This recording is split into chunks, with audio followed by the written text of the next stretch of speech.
Ya, ini tahun melelahkan ya. Semua orang kelelahan, tidak hanya penyelenggara, peserta, terutama teman-teman partai politik, dan tentu publik sendiri kelelahan. Masih banyak kecurangan, itu membuat sedih ya, karena di Pilpres kita sudah ingatkan, cara pembuktian gentong babi gampang. Ada uang negara, dipakai di tahun politik dan dijalankan di saat-saat masa politik, itu sudah gentong babi. Makanya sama tuh di Pilpres menjelang Februari, nah di Pilkada juga begitu. Nah, politisi kita itu kadang-kadang dia tahu dia curang dan merasa bangga dengan kecurangan. Dari dulu Presiden sudah mempersiapkan banyak hal yang melanggar konstitusi kita. Rencana 3 periode lah, memperpanjang masa jabatan lah. 2025 menurut saya tahun yang tepat untuk menyelesaikan undang-undang pemilu kita. Tidak boleh lewat dari 2025.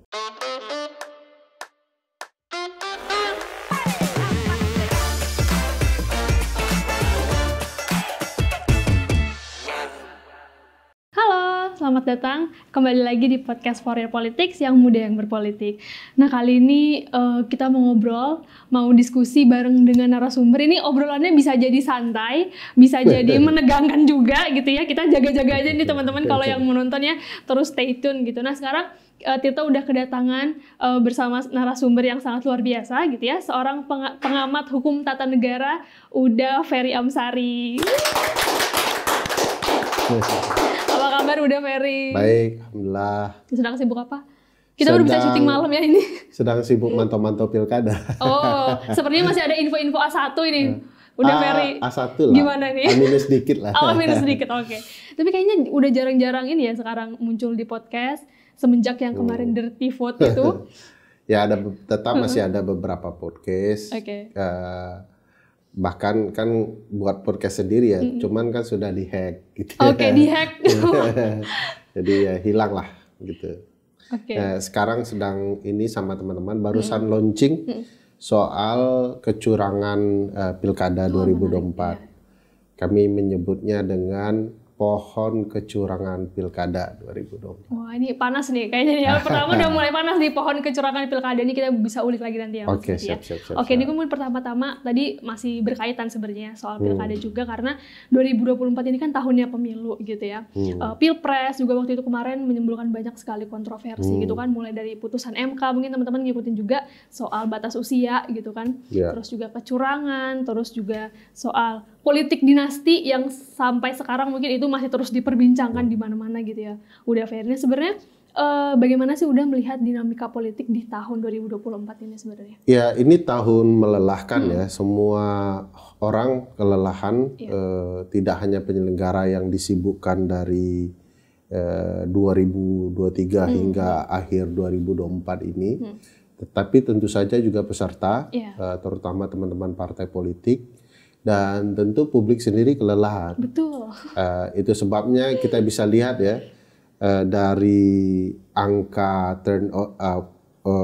voter turnout yang cukup tinggi di 2 Februari 2024 di Pilpres, 83,6%, menjadi sangat jauh ya di banyak daerah. Bahkan ada yang hanya 50% sekian-sekian ya. Termasuk juga teman-teman di Jakarta yang dianggap sebagai pemilih kritis. Betul. Tentu ini bukan indikasi bahwa pilkada jadi bermasalah karena tingkat keikutsertaan dalam pemilu itu turun gitu ya. Tapi ini semua melelahkan karena memang waktunya yang sangat sempit. Dan ya bagi kita memang ada problematika penentuan hari pemilu presiden pileg dengan pilkada yang rendah. Betul. Kemudian catatan pentingnya apa kalau dari Uda Ferry? Masih banyak kecurangan. Itu membuat sedih ya, karena di Pilpres kita sudah ingatkan subjek-subjek apa saja yang menjadi pelaku kecurangan dan bagaimana kecurangan dilakukan. Itu lebih mirip repetisi yang terjadi di pilkada juga. Jadi cuman memang yang menyenangkan, publik punya daya pemahaman tambahan ya. Begitu teman-teman menyuarakan bahwa kecurangan itu berlangsung dengan pola-pola yang sama dan pelaku yang sama, ya respon publik juga cukup baik ya untuk mengetahui apa saja problematika pemilu kita. Ya. Tapi mungkin itu sama Uda Ferry dimasukin ke dalam tadi ya, pohon kecurangan pilkada. Oke, itu sebenarnya secara garis besarnya isinya soal apa sih Uda Ferry? Kan kalau di Pilpres kita memperkenalkan beberapa hal yang cukup baru. Sebenarnya ini keilmuannya lama saja, cuman kita lebih menyesuaikan konteks Indonesia. Waktu Pilpres itu kita perkenalkan politik kotor yang bernama gentong babi, ya, di mana uang negara dipakai untuk kepentingan politik disebut sebagai pork barrel politics, ya, yang kita bahasa Indonesia kan jadi politik gentong babi. Dan itu membuat kesadaran publik lumayan ya, terutama kalangan menengah terdidik yang melihat nih politik tidak sehat. Kita juga memperkenalkan peta kecurangan pemilu untuk memberikan gambaran kecurangan itu masif terjadi, jadi bisa dilihat dalam sebuah peta. Nah, kali ini kita sebut dengan pohon kecurangan pilkada. Itu sebenarnya ilmu audit forensik dalam dunia bisnis. Jadi di dunia bisnis itu untuk mengetahui apakah bisnis dijalankan dengan baik atau curang, bisa dilihat pohonnya. Pohonnya itu bergantung pelaku, tindakannya apa. Begitu dilihat kita bisa lihat alur kecurangan dan mengetahui bagaimana kecurangan dilakukan. Nah, itu kita terapkan di pilkada. Karena ada aktor-aktor tertentu, lalu kita telusuri proses tindakannya dari nama-nama aktor.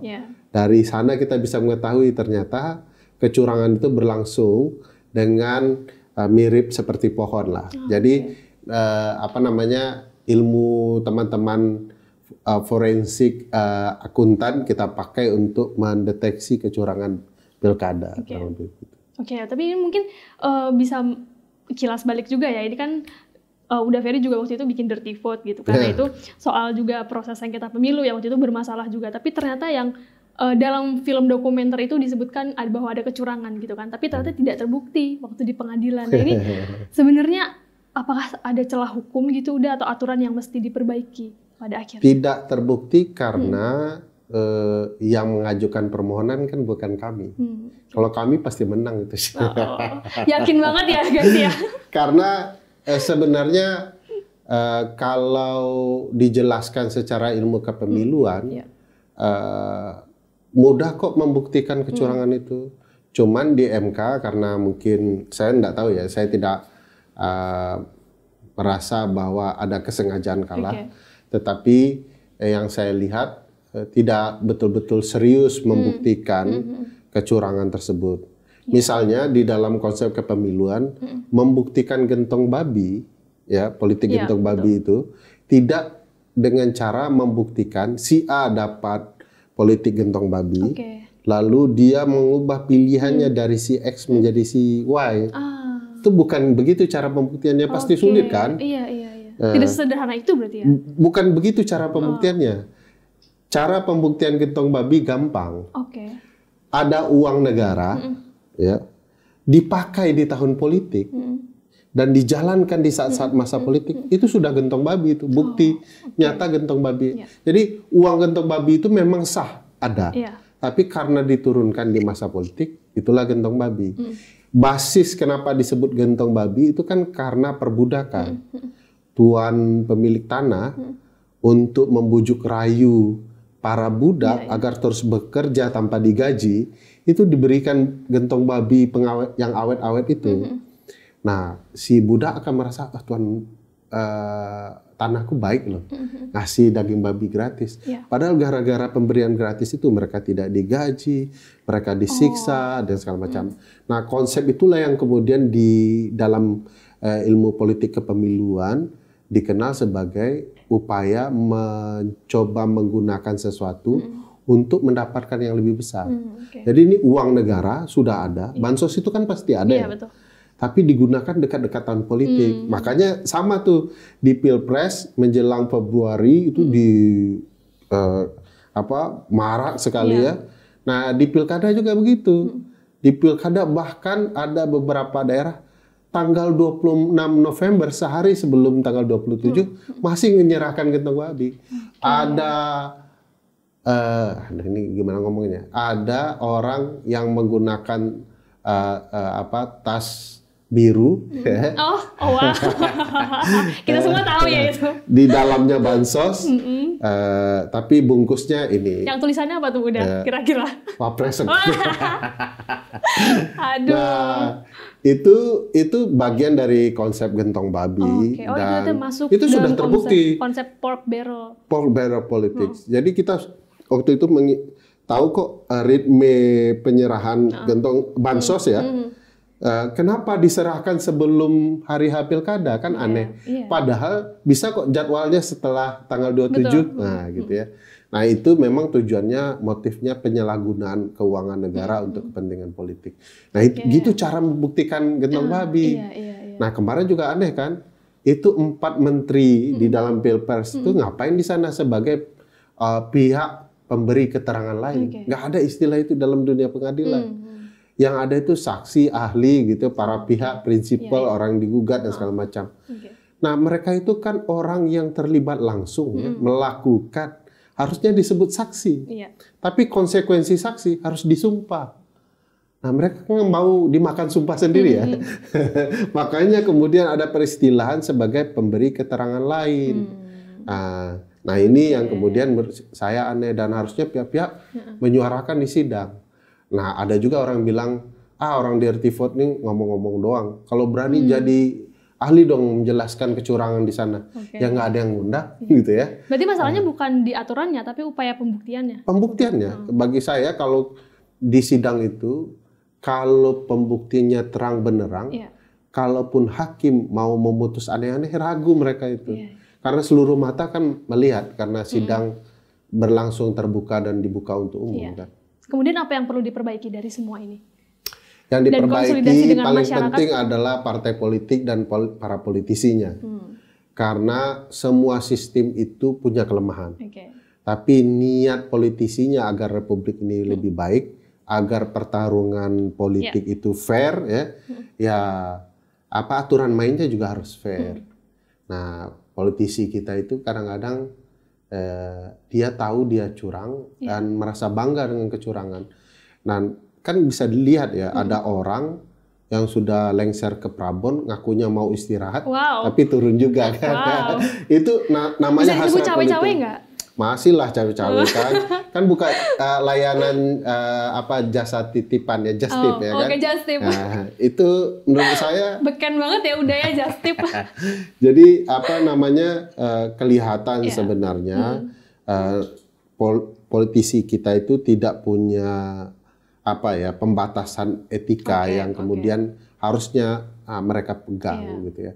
Kalau sudah sampai ke jabatan tertinggi ya sudah, karena sejarah akan terus mengingatnya sebagai presiden. Tapi kalau dia mencoba menggunakan powernya, melanggengkan kekuasaannya, yang dirimu sebut sebagai politik dinasti, dinasti politik itu.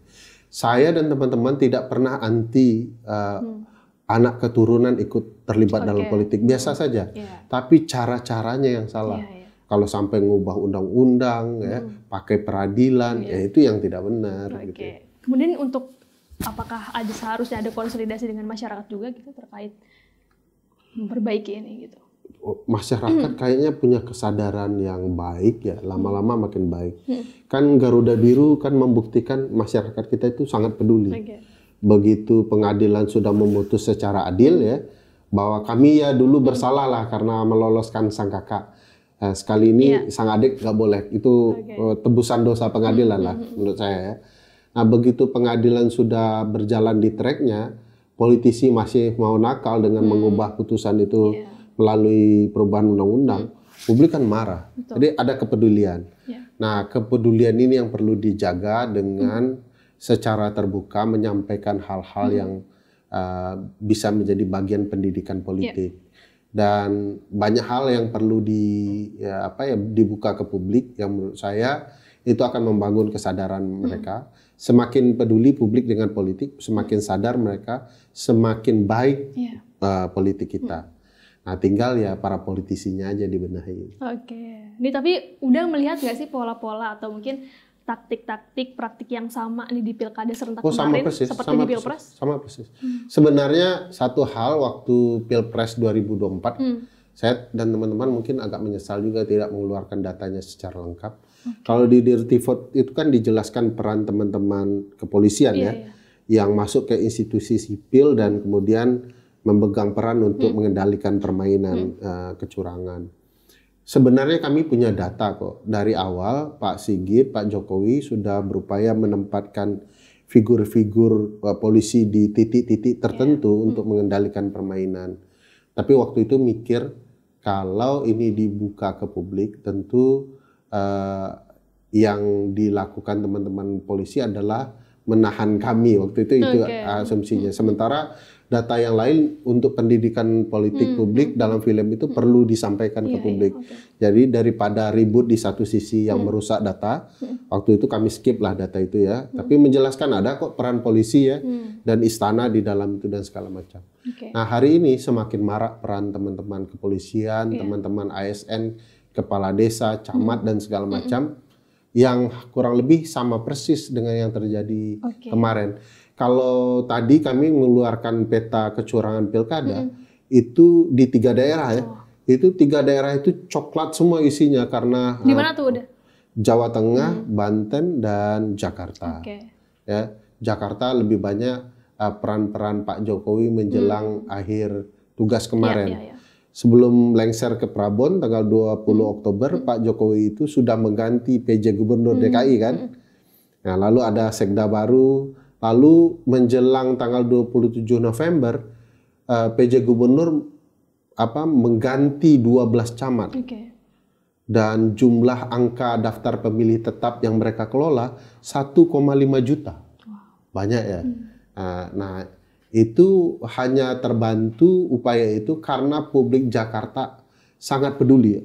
Cukup aware ya, angkanya turun, tapi mereka peduli dengan pilkada. Jadi agak sama persis. Di Banten jauh lebih dahsyat lagi. Teman-teman kepolisian itu mengeluarkan indeks kerawanan pilkada versi mereka sendiri. Padahal kan Bawaslu juga mengeluarkan indeks kerawanan. Harusnya polisi kan ikut indeks kerawanan versinya Bawaslu, tapi mereka buat sendiri. Tapi tujuannya adalah polisi jadi punya alasan kenapa saya turun di tempat itu karena indeks kerawanan milik saya sendiri.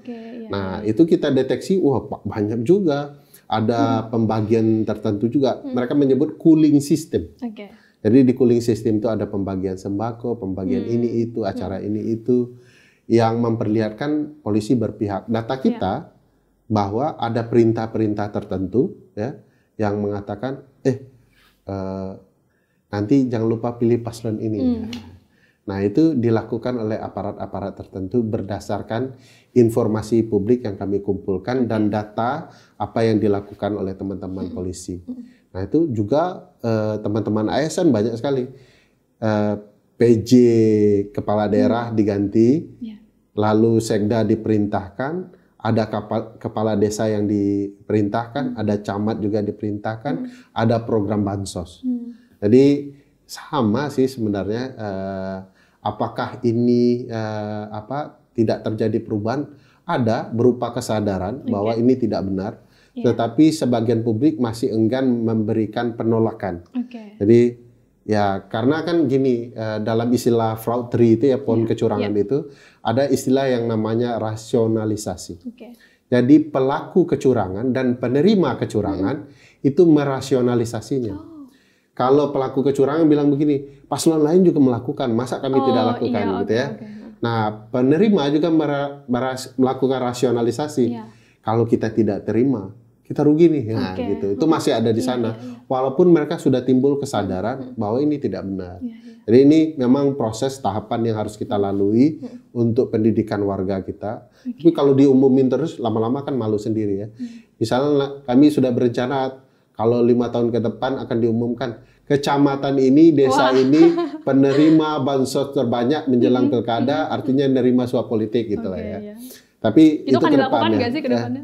Akan dilakukan nggak sih ke depannya? Ya, kami berpikir gitu untuk juga mengkritik warga yang menerima hal-hal yang sebenarnya merugikan politik kita. Tapi kan politisi kan pintar ya, dia tahu betul rakyat butuh, yang tingkat kesejahteraannya rendah di sana tuh diguyur semua, gitu ya. Kemudian menghadapi ini, tapi apakah menurut Uda Bawaslu juga nggak berdaya gitu menghadapi partai coklat ini gitu? Iya pastilah. Sebenarnya di Bawaslu kan ada sentra Gakumdu ya, sentra penegakan hukum terpadu. Di dalamnya ada Bawaslu, polisi, jaksa. Oh ya. Tapi selama ini ya perannya tidak pernah maksimal. Sudah ada pelaporan, tidak ditindaklanjuti. Kalau saya mau kasih gambaran ini menarik nih, untuk menunjukkan bahwa Bawaslu ya perannya gitu-gitu doang gitu ya. Misalnya ada satu orang mendatangi presiden ya, berempat gitu ya, bukan satu orang, berempat. Presiden masa lalu, pasangan calon 2 orang, dan presiden sekarang gitu ya. Tiba-tiba keluar video kampanye gitu ya. Lalu alasan Bawaslu itu bukan kampanye karena dibuat di hari libur gitu ya. Jadi presiden tidak bisa dihukum karena itu. Jadi ada presiden di hari biasa, weekdays ya, dan ada non presiden di weekend, gitu ya. Betul. Nah itu kan kalau terjadi bencana gimana ya? Kalau presiden bilang saya sedang libur, gitu ya. Nah, padahal dia kepala negara, kepala pemerintah. Dan Bawaslu pakai pasal yang salah, pasal 70 Undang-Undang Pilkada, di mana ya cocok lah itu ya untuk menjelaskan bahwa presiden tidak melanggar. Padahal menurut kami bukan itu pasalnya. Pasal yang tepat untuk memberikan sanksi Pak Prabowo adalah pasal 71 Undang-Undang Pilkada yang menyebutkan pejabat negara tidak boleh mengeluarkan tindakan dan kebijakan yang merugikan atau menguntungkan salah satu pasangan calon. Nah, siapa pejabat negara? Menurut penjelasan undang-undang itu yang dikaitkan dengan undang-undang ASN, pejabat negara adalah *21 presiden. Nomor satunya presiden. Gitu ya. Nah, kalau pasal 71 dipakai ya pasti kena, unsurnya akan terpenuhi semua. Nah, yang aneh kok Bawaslu pakai pasal 70. Nah, dugaan kami Bawaslu itu hanya pakai pasal yang akan menghindarkan presiden dapat sanksi gitu ya. Dan itulah gaya Bawaslu, bagaimana kemudian pengawasan itu jadi aktif. Berarti ini juga bisa dibilang ada celah hukum juga dong. Presiden bisa ikut berkampanye gitu. Hukum itu dan soal etika juga. Iya, hukum itu pasti banyak celahnya ya. Yang namanya buatan manusia ya, dan penyelenggaranya juga manusia, aparatnya juga manusia. Ya bisa dicari celahnya. Pasal yang harusnya dikenakan dicari pasal lain gitu ya. Nah ini ada ungkapan satu ahli hukum namanya Taverne. Dia bilang, kasih saya undang-undang terburuk, asal aparat hukumnya baik, saya benahi hukum di negara ini. Sama juga itu untuk menjelaskan bahwa undang-undang itu benda mati. Orang hukumnya kalau punya nurani, benar tuh hidup benda mati itu. Tapi kalau hukumnya sehebat apapun, tapi hati nurani penyelenggaranya mati, undang-undangnya hukumnya juga mati. Dan itulah yang terjadi di pemilu dan pilkada kita.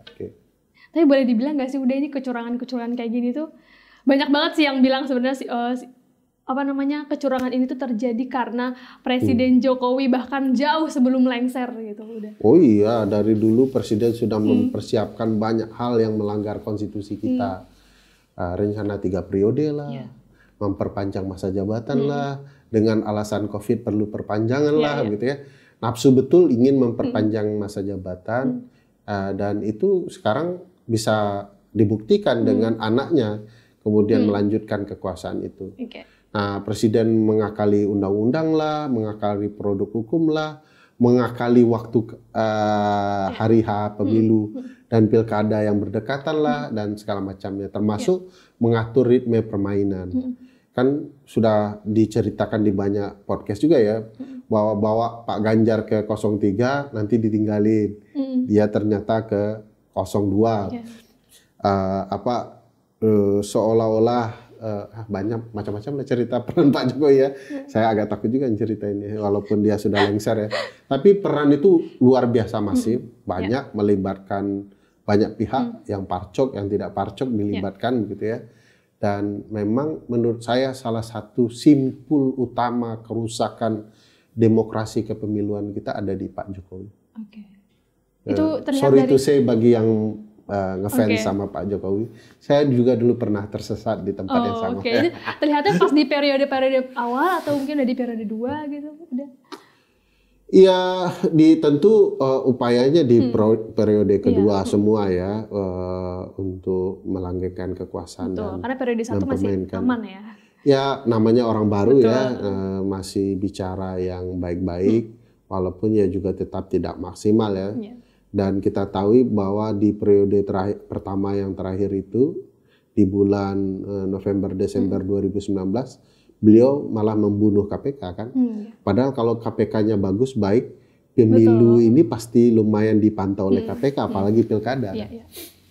Oke, ini mungkin bisa kembali lagi kita ke gelaran pilkada gitu ya. Kan sekarang partisipasinya menurun nih udah gitu kan. Sebenarnya kalau menurut Uda itu kenapa sih? Apa yang membuat partisipasi pemilu kita menurun gitu sekarang? Ya, menurunnya voter turnout itu ya banyak sebabnya ya. Semakin kritis juga warga negara juga angka partisipasi juga akan turun. Kita tuh yang malah aneh ya, angka partisipasi kita itu luar biasa betul di pemilu, hampir 80-an persen ke atas terus begitu ya. Padahal di banyak negara maju 40% ikut itu sudah satu prestasi juga itu. Luar biasa juga, apalagi sampai 60%. Nah, Obama dulu kalau tidak salah periode pertama sempat 60% untuk partisipasi. Tapi jadi partisipasi tidak mengindikasikan bahwa pemilu tidak baik kalau rendah ya. Sangat baik kalau tinggi gitu ya. Kecurangan di Pilpres kemarin dengan 83,6%, ya bagi saya angka itu kehilangan makna sebagai angka demokratis. Yang perlu diketahui adalah bagaimana publik berperan dalam proses pemilihan.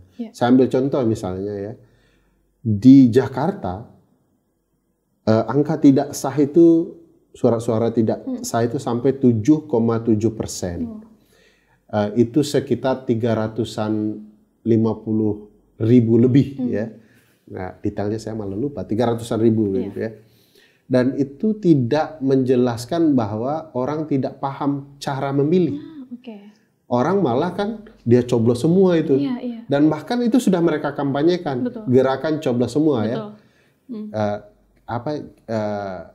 Gerpas ya, apa namanya gerakannya waktu itu. Yang saya pikir itu adalah kesadaran cara publik mengkritik para calon. Kalau nggak ada yang suka ya mereka nggak suka, tapi mereka gunakan hak pilih mereka. Tapi suaranya tidak sah. Nah, itu kan menjelaskan bahwa bukan publik tidak sadar.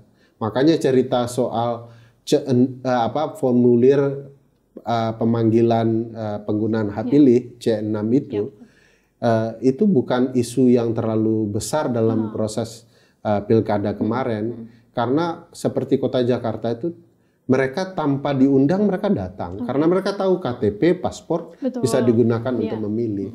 Makanya nggak sebenarnya soal persentase, tapi tentu penyelenggara harus punya kewajiban untuk kemudian mengkampanyekan, mensosialisasikan agar orang ikut. Makin banyak makin bagus, karena makin banyak pemilih, tingkat kepedulian warga tinggi. Itu artinya tingkat kepercayaan orang yang dipilih juga akan naik. Nah, jadi enggak itu alat ukurnya. Tapi saya tidak melihat ya penyelenggara yang betul-betul serius untuk sosialisasi pilkada. Berarti masih jadi PR ya sebenarnya. Wow, PR penyelenggara itu banyak. Betul. Karena kalau penyelenggaranya masih dipilih peserta, ya nggak mungkin akan lebih baik ya. Itu kan ibarat kalau MU lawan Manchester City menentukan siapa wasitnya ya. Nah, itu yang terjadi di pemilu kita. Harusnya ya untuk penentuan wasit yang adil adalah orang yang independen. Wasitnya juga akan independen sehingga permainan enak ditonton. Begitu juga dengan pilkada kita dan pemilu. Apakah ini artinya berarti harus dipisah gitu pilkada, pilpres, pileg? 2029 nanti? Kalau putusan MK kan bicara 5 kota yang harus stabil gitu ya. Yang harus ada begitu ya. Harus ada pemilu presiden dan wakil presiden, pemilu DPR dan DPD. Ini 3 yang sangat penting. Nah, yang lainnya bisa dipisah jadi pemilu daerah kan. DPRD provinsi, DPR kabupaten kota dengan kepala daerah masing-masing. Nah itu bisa di tahun yang berbeda. Usulan kami yang banyak teman-teman masyarakat sipil dan akademisi adalah memberikan jarak 2,5 tahun. Pemilu presiden dan legislatif pusat, lalu 2,5 tahun akan ada pemilu pemerintahan daerah, yaitu legislatif daerah dan kepala daerah. Kenapa ini digabung dengan kepala daerah sebagai salah satu contoh? Karena kemarin kasihan kepala daerah, karena teman-teman partai tidak terlalu peduli untuk mengkampanyekan mereka. Betul. Karena mereka kan sudah selesai di Pilpres kemarin serentak dengan pilegnya. Tapi kalau mereka kemudian digabung, itu akan jauh lebih maksimal tenaganya dan betul-betul partai tumbuh untuk saling berkampanye. Nah itu salah satu gagasannya begitu ya. Tapi bisa juga tetap pileg dengan 5 kota, hanya kepala daerah, tapi dengan jarak 2,5 tahun. Oke, kemudian udah melihat ada perlu nggak sih ini untuk pengaturan spesifik juga terhadap aparatur? Ya sebenarnya kan sudah ada, cuma kan nggak dipakai. Misalnya TNI Polri tidak boleh, sudah ada pasalnya, ada undang-undangnya. Baik di undang-undang TNI maupun di undang-undang Polri. Di undang-undang Pilkada juga ada, di undang-undang Pemilu juga ada. Di undang-undang administrasi pemerintahan ada, kalau terkait dengan kepala desa, pejabat, gitu. Di undang-undang desa juga ada, kepala desa untuk tidak terlibat. Dipakai banyak, maksimal nggak? Enggak, gitu ya. Jadi undang-undang cuman gaya-gayaan, gimmick doang, tapi implementasinya tidak ada. Oke, ini kalau dari udah terus gimana nih permasalahan ini?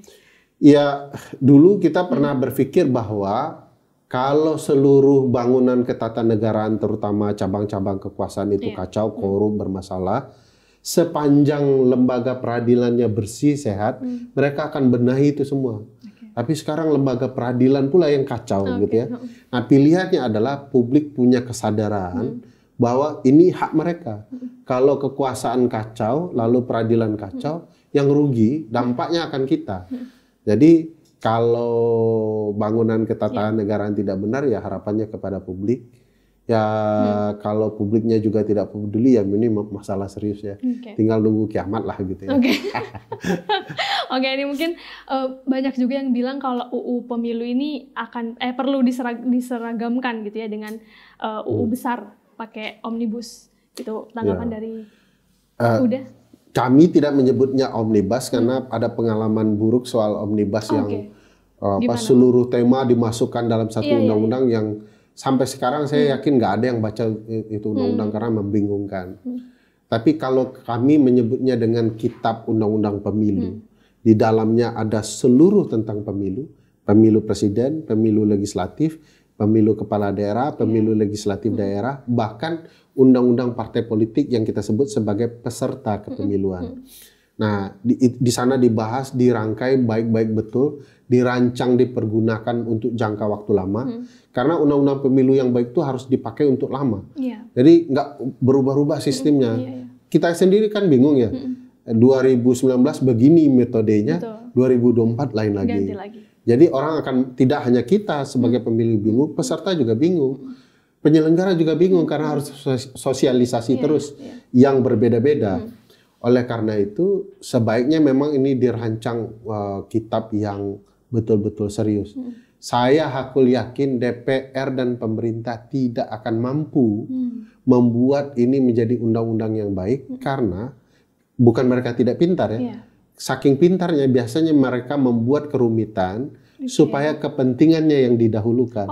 Ya karena pesertanya banyak, kalau kepentingan masing-masing diperjuangkan, berantakanlah undang-undang itu. Saya mengusulkan dulu di dalam sejarah ketatanegaraan di Austria, ada seorang pakar hukum tata negara yang menentukan model konstitusinya, dia yang nulis tuh. Nanti parlemen tinggal bilang setuju atau tidak setuju. Nah kita mestinya juga ada, kita serahkan kepada orang-orang independen atau lembaga-lembaga yang kita buat khusus, buat draftnya, buat naskah akademiknya, di dalamnya ada regulatory impact assessment ya, semacam assessment menilai apakah pembentukan peraturan ini layak, bagus atau tidak. Supaya tidak ada konflik kepentingan. Nah, DPR cuman setuju atau tidak. Kalau tidak setuju diperbaiki lagi. Pokoknya kalau DPR yang buat, sudah saya jamin itu tidak akan fair. Gitu ya. Karena yang namanya pemain menentukan aturan main, ya pasti aturannya dibuat sesuai dengan kepentingannya. Ya, betul.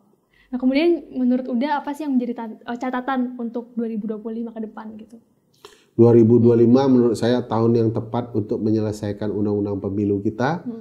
Tidak boleh lewat dari 2025. Yeah. Kalau sudah 2026 pengalaman kemarin ya Undang-Undang 7 2017 kan 2017 2 tahun menjelang pemilu baru selesai. Kapan sosialisasinya, kapan bacanya, kapan kemudian mengatur prosesnya, semua terburu-buru. Yeah. Jadi kalau tahun 2025 semua pihak bisa punya waktu yang lapang untuk membaca, mengatur strategi politik yang baik, dan ini bisa dinikmati cukup bagus. Jadi jangan sampai lagi nanti orang harus balik-balik lagi pasal-pasal, berdebat pasal-pasal karena mendekati tahun pemilu. Tapi ini sudah di tahun 2025, dan nanti harus ada pasal yang mengatakan bahwa ketentuan undang-undang ini paling sedikit digunakan untuk kebutuhan 3 kali pemilu misalnya. Kemudian apa yang harus kita dorong mengantisipasi dinamika politik ke depan? Udah. Contoh konkretnya gitu. Konkretnya jauhkan Indonesia dari orang-orang seperti Mulyono lah ya. Waduh. Karena ada baiknya proses demokrasi kita tegas terhadap